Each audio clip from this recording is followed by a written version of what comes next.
Hello, friends. You are listening to the Inkinship podcast. And today, on this week between the winter holidays, so for me, that's the solstice and Christmas, and then New Year's Eve and New Year's Day. On this week between the sort of limbo land, the sort of cozy, settled in land, I want to talk about being in limbo and how it feels to be in a space that is not normal, right? This unsettled space between what was and what will be.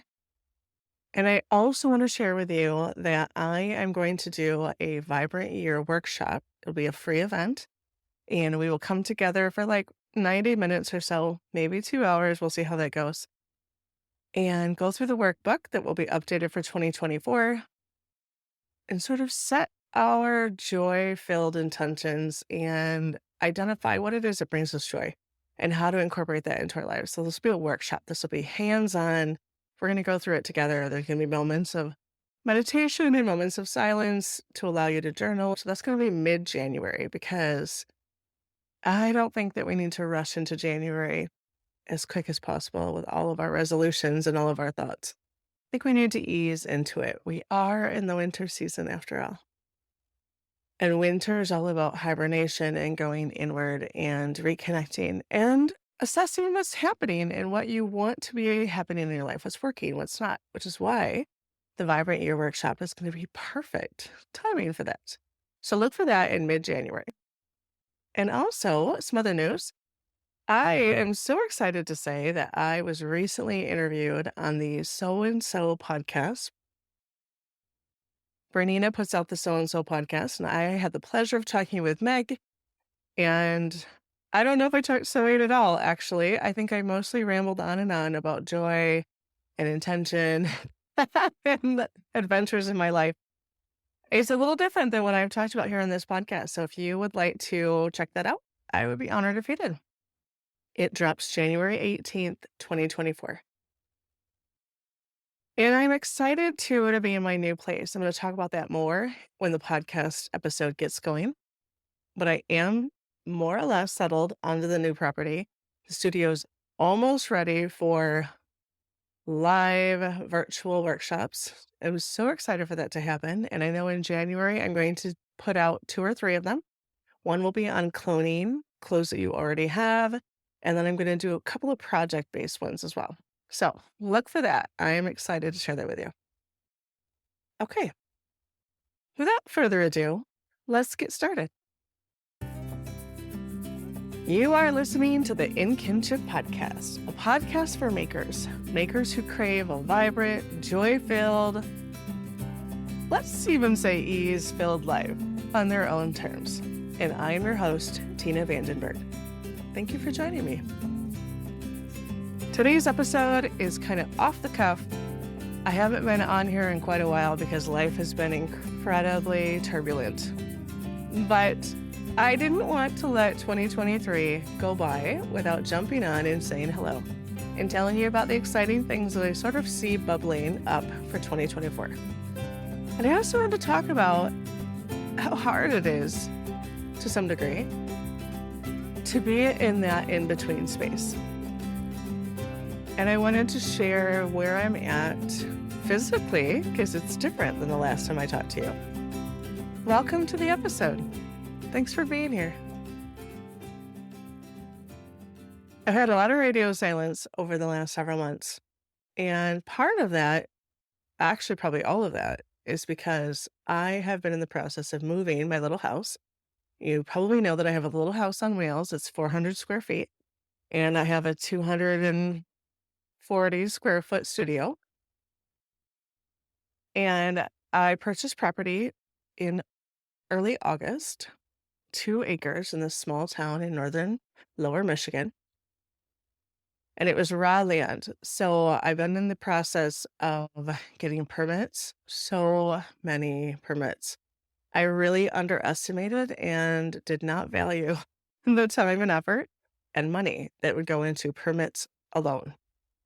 And so I worked this fall to get the land cleared, like physically worked to get the land cleared with my fella, and not clear. Let me be clear. But several of the big trees had to go to make room for the house. And there are still lots of trees left on the property because I am a tree lover. So it was like, not this tree. Oh, no, not that tree. Right. And now that I'm in here, I'm like, okay, I guess that tree probably could still go. Right. Understanding that if I allow a little space, if I thin out some of these small maple saplings, I'm going to get big, beautiful maple trees in the years to come. Now, if that's not a lesson for life, I don't know what is. If we cull out the stuff that's sort of all growing, all choking out the growth, then the things that really matter to us, the trees that really set our heart aflutter, have room to really thrive. And I'm trying to really incorporate that into my own life as well, into my making practice, into my day-to-day life, right? There's only so much time in life, and I have so many things I want to do. I will never understand when folks talk about being bored because I have so much more that I want to do than I actually can achieve all the time. And so I know I shared with you a while back that podcast episode where I heard Matthew McConaughey refer to it as little campfires, right? If you have 25 little campfires, they're all just going to stay small, sort of smoldering little campfires. Or we can go back to the maple tree analogy, right? If you have 300 tiny little maple saplings, eventually one or two are going to break free and get a little bit stronger. But if I thin out a little bit, really mindfully, really intentionally, then the 3 or 4 that are left are gonna become those big, beautiful maple trees that my little boy is gonna wanna climb.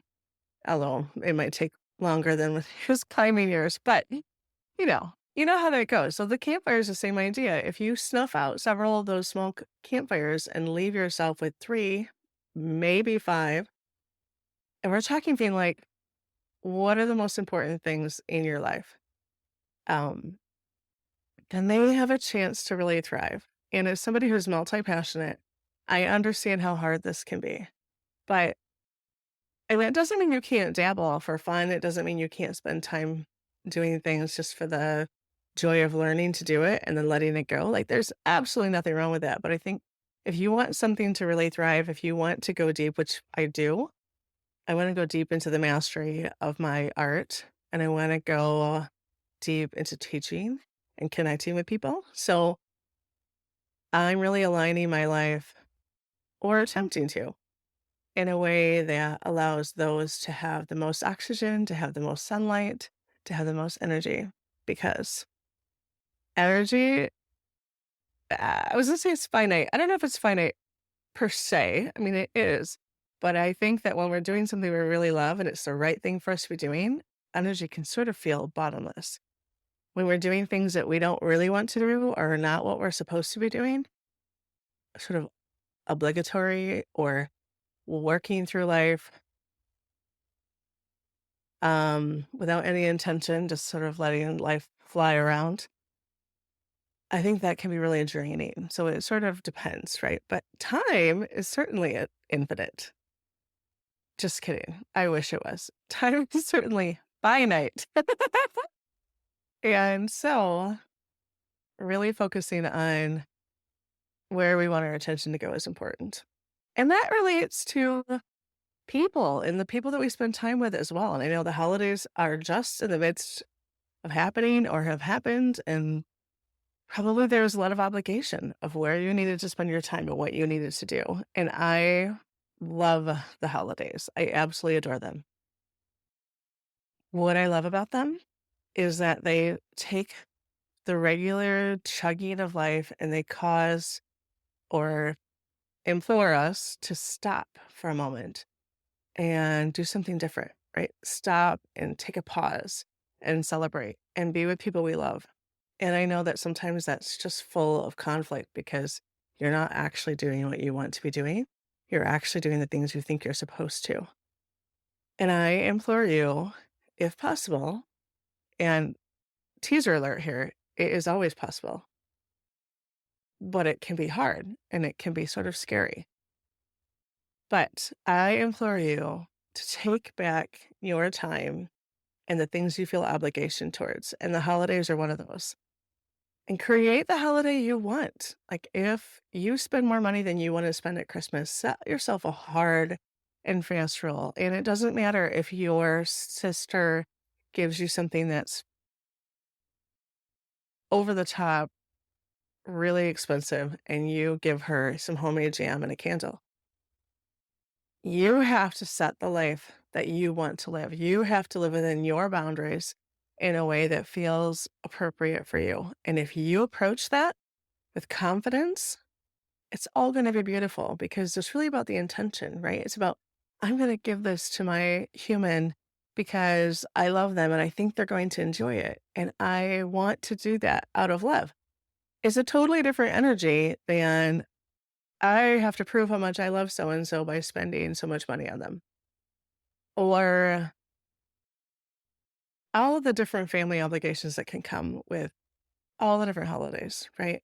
I encourage you to take back your holidays because taking back your holidays is part of taking back your life. And that's definitely the theme for this podcast is talking about how to bring joy into your life, how to have the autonomy to have that joy and to choose the kind of life you want to live. And obviously there's some things that are truly part of life, right? We all have to bathe, we all have to eat, we all have to make sure our children are fed and sleep and all of those things. But the way that we do them, we have more control over than we sometimes believe we do. And we definitely can fall into that trap of the have tos. Oh, I have to do it this way. No one else will do it if I don't do it. I just ask you to really question that for yourself. Is that really true? Is that really, really true? Would they flounder for a minute? Maybe. Maybe not. Maybe they would do it differently. Maybe something beautiful would happen after having allowed them to do it differently. I'm really diverging now, but you're used to that if you've been on this podcast for any time. All of those things are on my mind. And so the last several months, I've been putting in a well and a septic and electricity and a driveway. And obviously those are things that I hire somebody else to do. Those are not things I can do myself. And it's been a bit of patience, right? So I had planned to move at the beginning of October. Things had really come together in this most magical way. And I just felt such an affinity towards trusting the universe. It was just amazing. And then the electric company took 2.5 more months. So I'd already moved my studio over anticipating that the electricity was going to be put in the next week. Because of course I'm trying to coordinate all the moving pieces so that the house that I'm currently living in, I'm not moving for too long so that I don't have to find someplace else to stay. And my little boy doesn't have to stay somewhere else as well while it's moving. I knew I had to do it for several days, but so the electric company took another 2.5 months. And I did wonder, if I believe that things happen for reasons, which I do believe is the case, do I think that we deserve this or that? No. I think that things happen for reasons and we have an opportunity to learn something from it or not, right? We choose what to do with that. But I wondered if it was just the age-old lesson of I get to learn patience. Because the electric company took a long time and I was very frustrated. And quite honestly, for those of you who believe in this kind of thing, when I was first getting everything lined up, I said several times out loud, it's the electric company that's going to hold me up. I just had a feeling that way. And then, of course, the idea is, did I have the feeling or did I bring that into being with the belief that I had that the electric company was going to be a problem? It's really interesting to consider. I have had issues with the electric company in the past as far as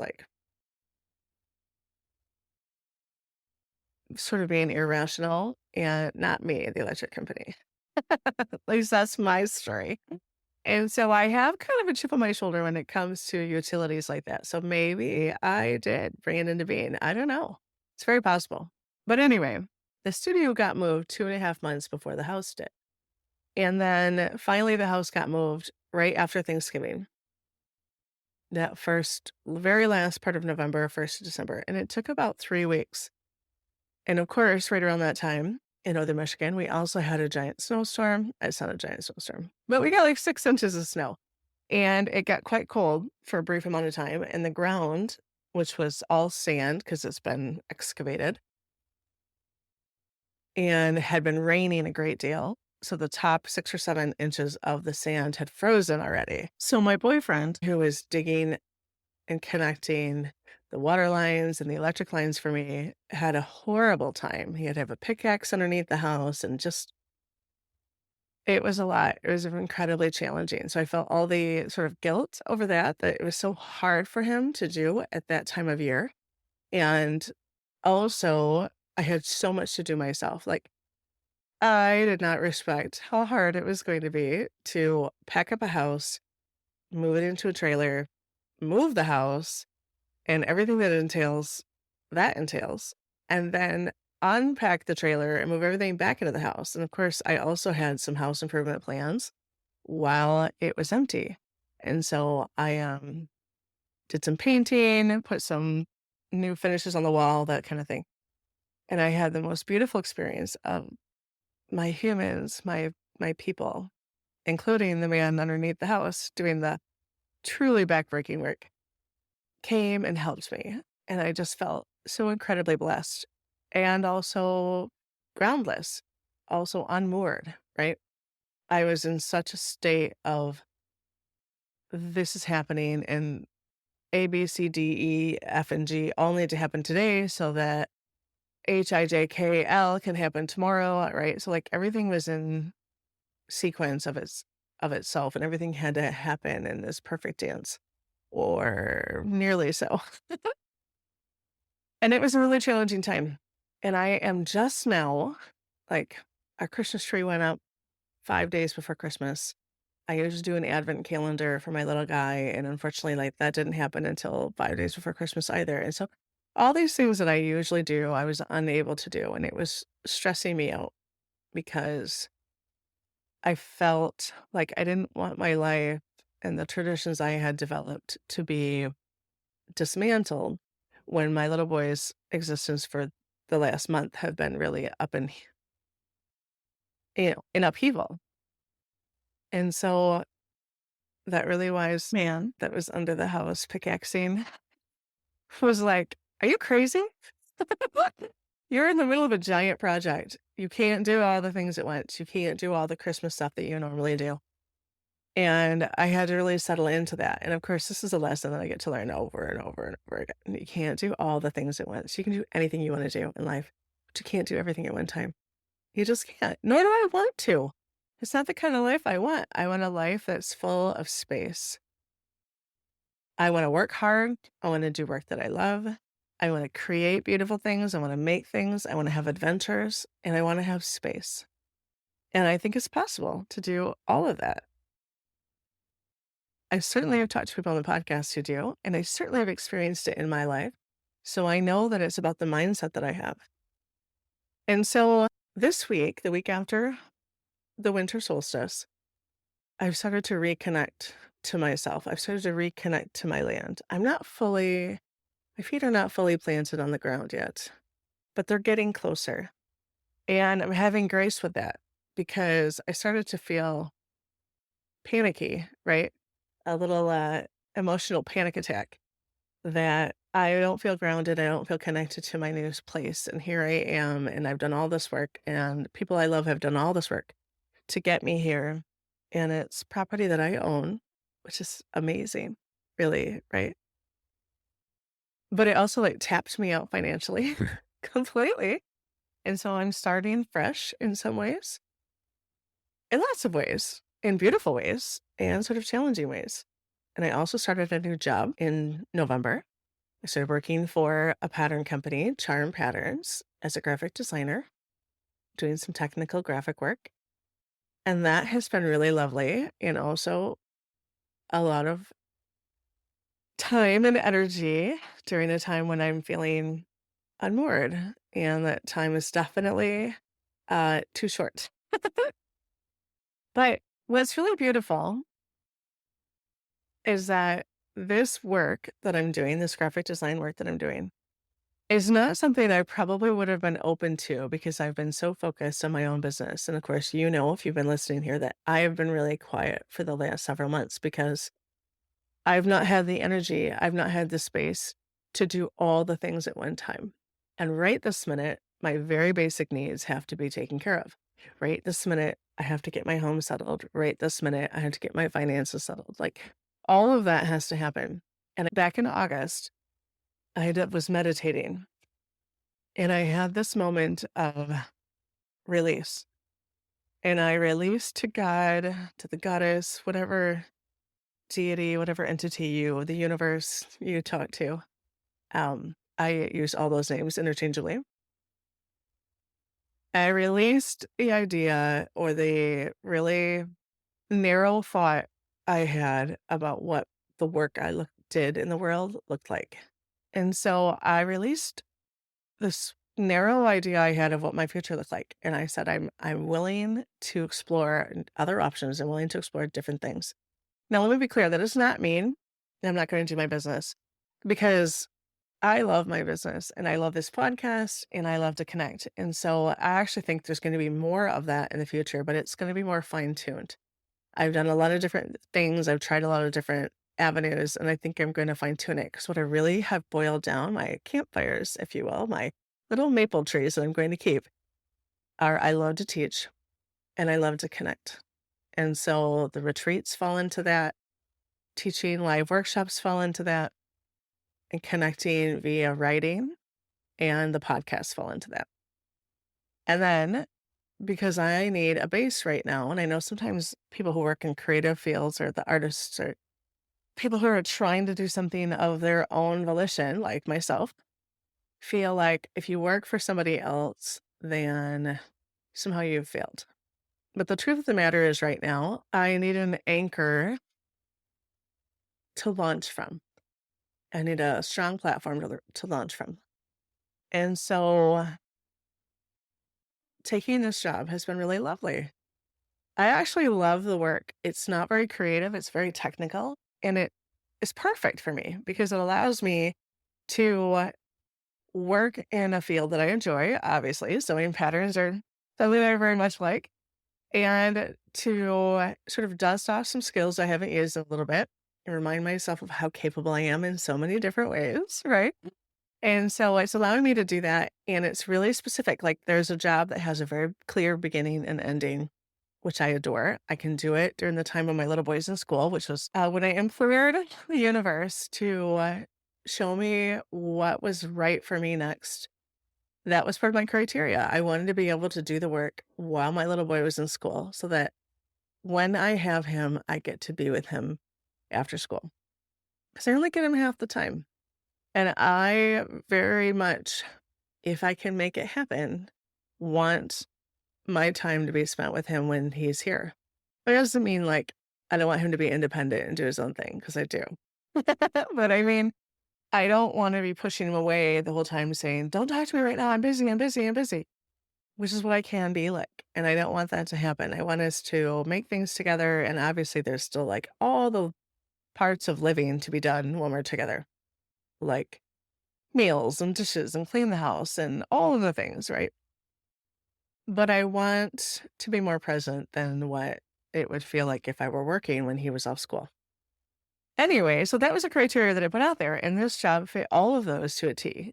And it's just this beautiful thing because it doesn't take my creative energy, which means that once I'm fully settled in the house, which is I'm on the other side of that, which feels amazing, then I can start to really take my creative time, my creative energy, and put it back into the business. And that feels amazing. And I'm excited for where 2024 is going to take me and us.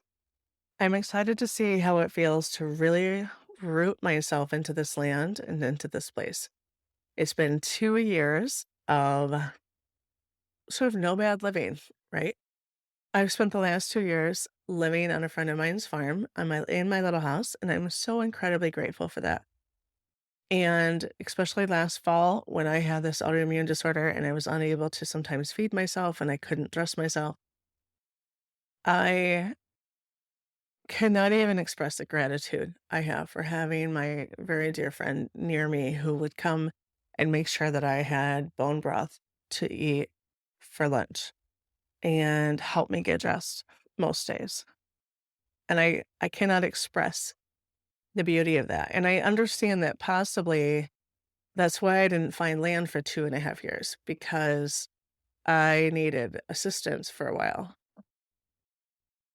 But I was in a constant state of seeking, and I'm guessing you know what that feels like. It feels like you can't quite settle into what's next for you because you're still seeking something. And I know there's a lesson in that, right? I know there's a lesson of being present with where you are and jumping from there, even if you don't have exactly what you need. And also, though, when we have something that challenges us, I think it really is proving or showing to us that something's out for us, something's out of balance. We need to shift something. And sometimes that's an emotional shift. Sometimes that's a releasing or a letting go, which I did a million times in the last 2 years. And sometimes it's an actual physical. I need to follow my heart and I need to move on to some other place or to some other spot. I need to be in my own lands. Like I knew that from the get go, that when my husband and I divorced, I knew I wanted my own space, my own land from like the depths of my soul. I knew I wanted the security that came from that and the feeling of mm, self sustainability, I guess, that came from that. It's not to say I don't need other people's help. I do. Like, I am so incredibly grateful for the people who have come together to help me with the move and to help me do things I don't know about, like hooking up electricity, digging a well, all those things. Honestly, I think I probably could dig a well. Just kidding. Although I did help my dad drive a hand well years ago. So that's probably where I think that.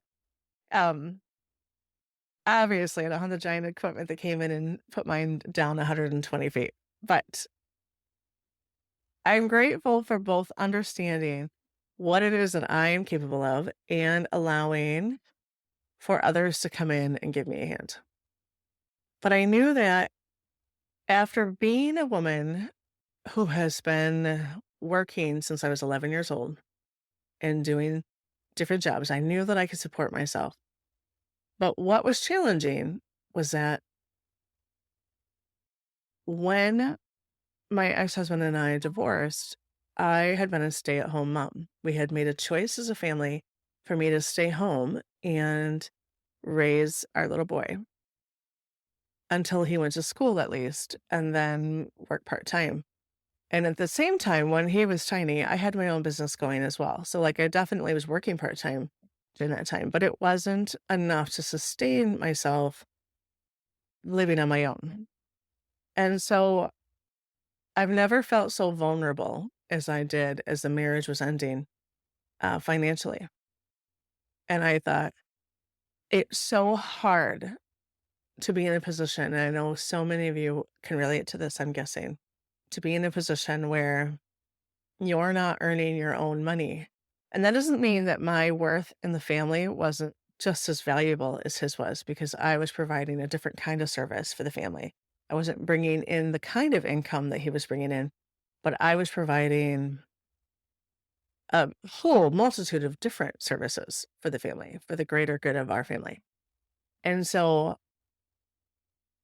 it's really quite tragic, though, at how vulnerable that makes women or people who stay home rather than work outside of the house if the relationship ends. And so I knew that I wanted to be standing on my own 2 feet financially, and I knew that I wanted land of my own to feel the sense of security. I obviously, well, maybe not obviously, but I love being in relationship. I love being in connection. I love being in family. And so I knew that eventually I wanted to remarry or reconnect with somebody. But I knew that in that new relationship, I also wanted to have my own autonomy, I guess, when it comes to property and income in a different way than I'd had before. So I'm settling in, and my little boy is settling in, and we had Christmas, and it was beautiful. And we had the solstice where we didn't turn on the lights all day, and we got ready for school by candlelight. And when he got out of school, we kept the candles on, and we talked about what the solstice was, and it was just beautiful. And it wasn't everything that I normally would do, but it was great as it was, right? Because I let go of the idea that I have to do all the things because I can't physically do all the things. So if I had tried to race around and do all the stuff that I normally do for the holidays that feel really good to me normally, but had I forced that to happen this year, and I did a little, I'll be honest, but had I completely gone overboard on it, I wouldn't have been present and I wouldn't have felt ease. And those are my biggest criteria for life anymore is that I want to be present. I want to feel spacious. And part of that is a mindset, right? I don't know how many times, it's sort of like magic. How many times I'm starting to stress about time and I stop myself and I take some deep breaths and I say, I have all the time I need. I have all the time I need.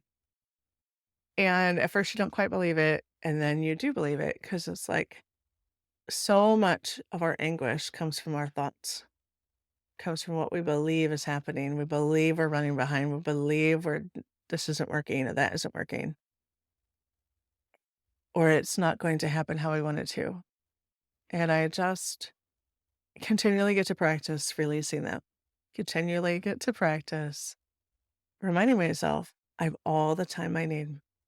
And that falls into my house projects as well, right? Like I started to get into that same tension of this isn't all going to get done how I wanted it to because it took way longer to paint the interior of the house and do some of the wall coverings that I wanted to do than I wanted. And so in my mind, I was going to get all that completed while everything was being hooked up underneath and then move everything back in and move my son and I back in. And it came to the point where it was time to move back in and the things are not completed.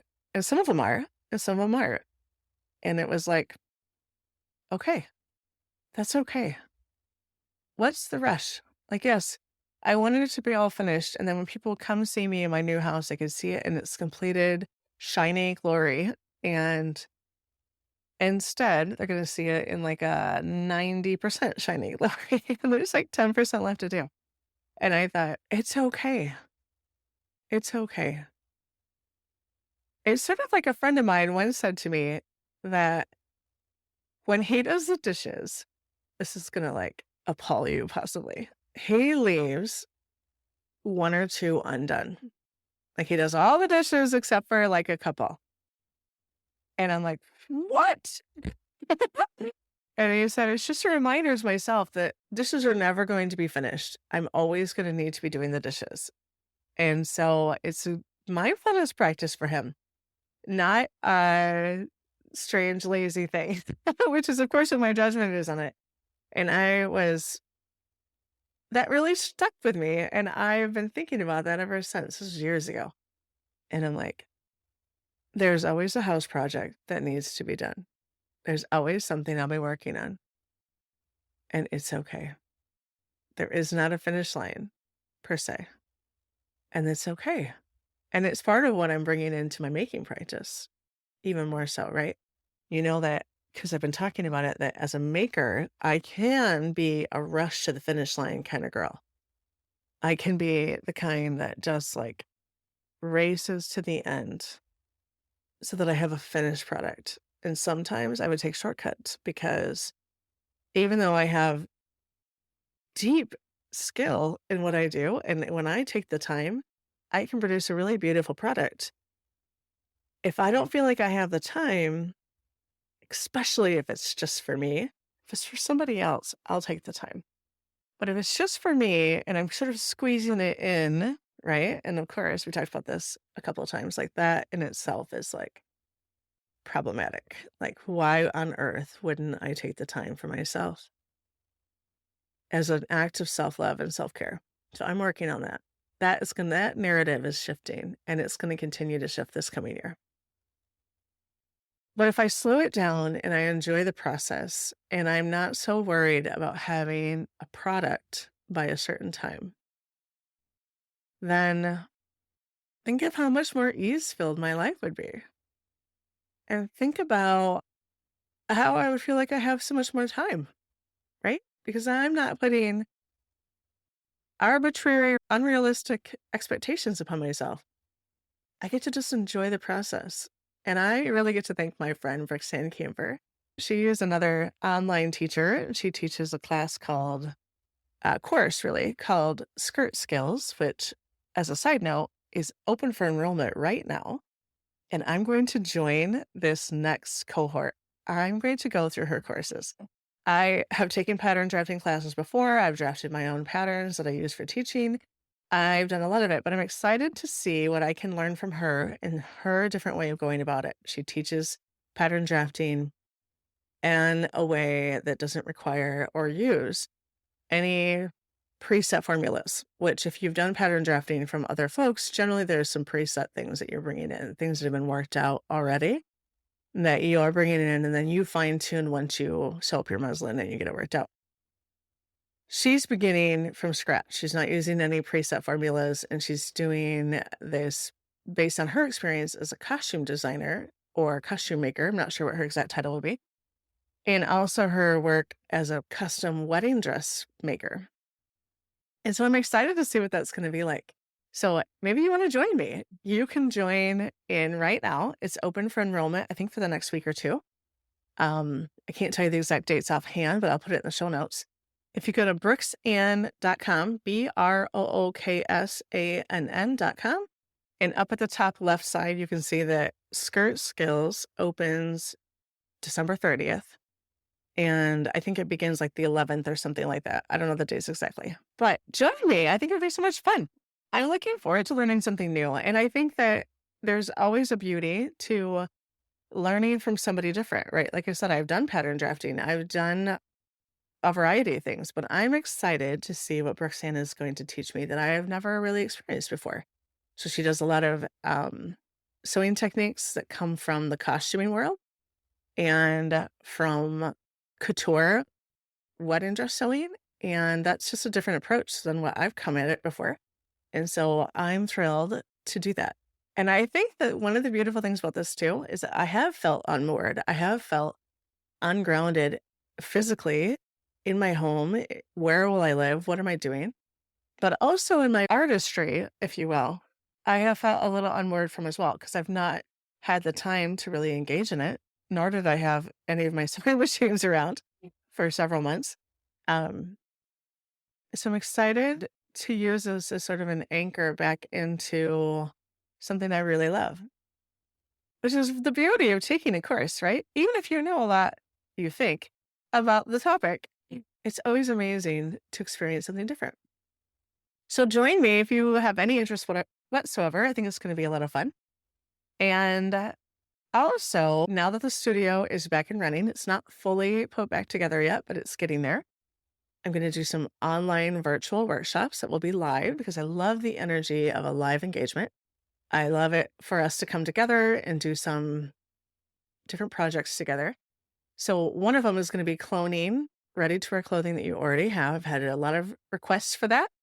And then I'm probably going to do a couple of different project-based workshops. So you'll see that coming soon.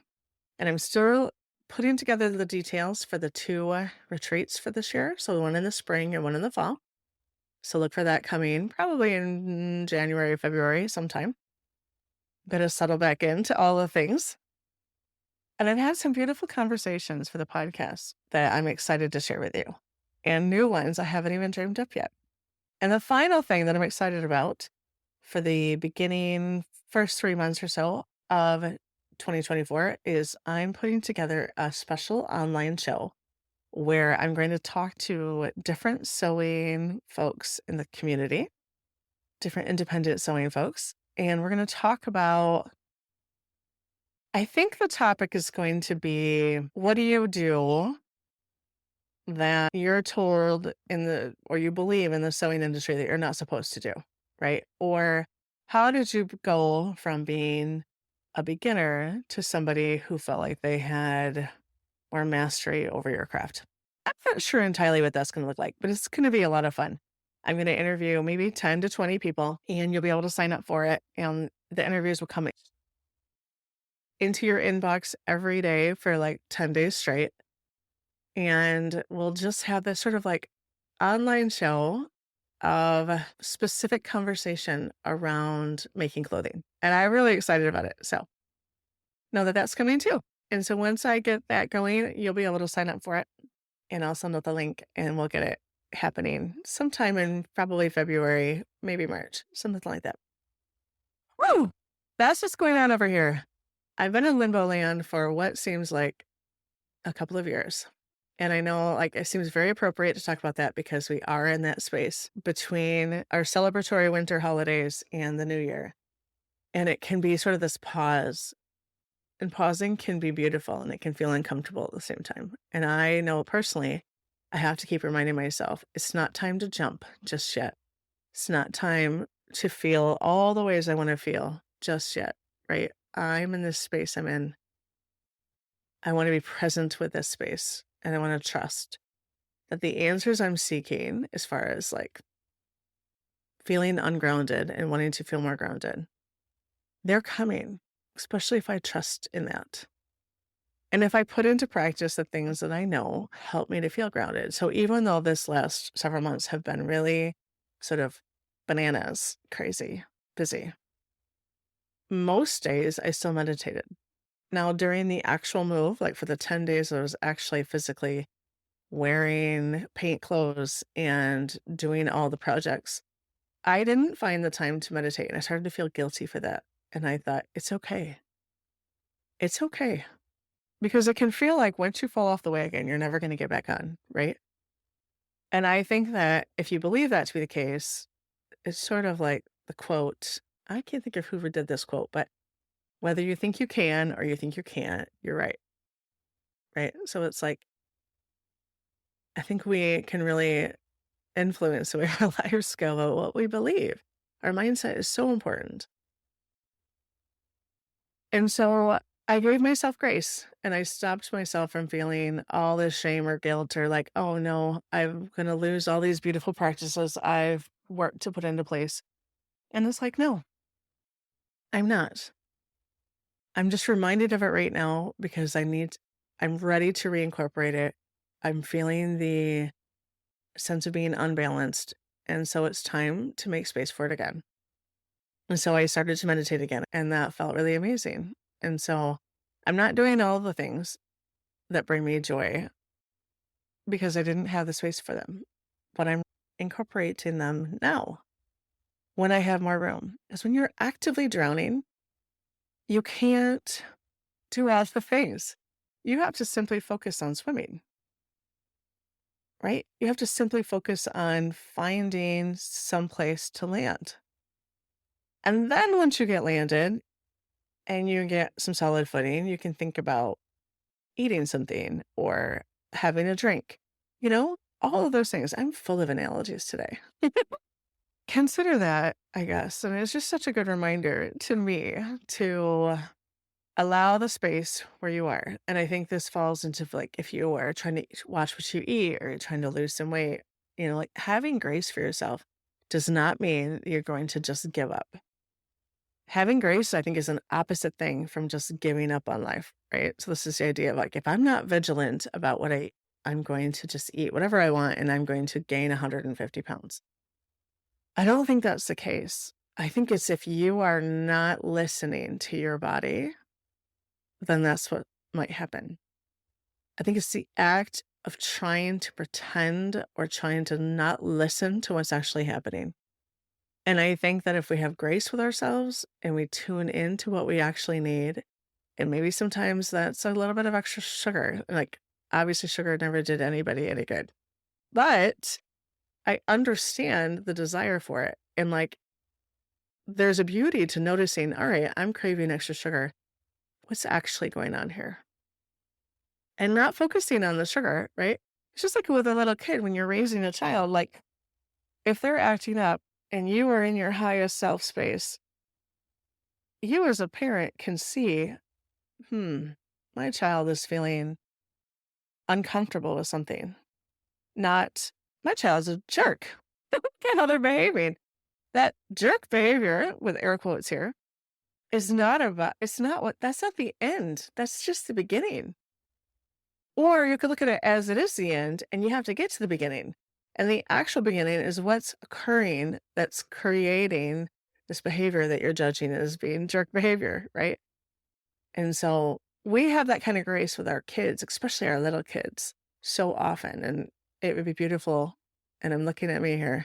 It would be beautiful if we could have that same kind of grace with our older kids as well. To remember, like, my child is acting like this because they are dysregulated. They are uncomfortable and they do not have the skills yet to know how to shift that, or they can't see it or they can't feel it. Like, we as adults have that all the time. So if you notice that you're going for the sugar bowl more than ever, like, the answer is not to shame yourself for eating sugar and demand yourself not to eat the sugar. The answer is to ask yourself, why? Why are you craving that?